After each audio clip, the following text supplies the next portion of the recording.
faked appendicitis to get out of school, and they actually took it out. When I, 38F, was a kid, I faked sick. A lot. Towards the end of my 4th grade year, I realized I needed to up my game if I wanted to keep missing school. Both my dad and brother had had appendicitis, so I knew it was on the lower right side of the body. Woke up the next day and pretended to have said pains. Things went great at first. No school, house to myself. Then later that night, my parents invited my neighbor over who was a nurse. She asked me some questions and pushed on my stomach. Next thing I know, I'm being taken to the hospital. They run a myriad of tests on me. Weirdly enough, my white cell count was high even though I wasn't really sick. They do an ultrasound and I almost piss my pants. Those things are the worst. Lastly, they even send in the official diagnostic doctor. Basically, he's like house. He asks me all these weird questions and pulls and pushes on random limbs.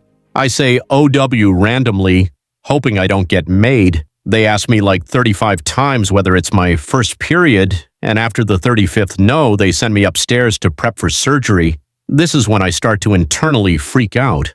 I had gone too far and felt like I couldn't back out and was terrified my parents were going to flip out on me, so I went through with it. Recovering from surgery was one of the most painful experiences of my life, and it wasn't until I told my therapist about 10 years later that I even realized how dangerous it was. Edit.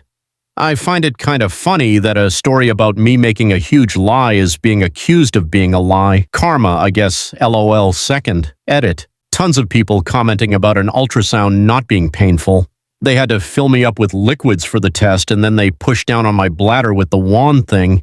It wasn't so much painful as super uncomfortable because it felt like my bladder was going to explode. They ran other tests, but it was 28 years ago and I don't remember.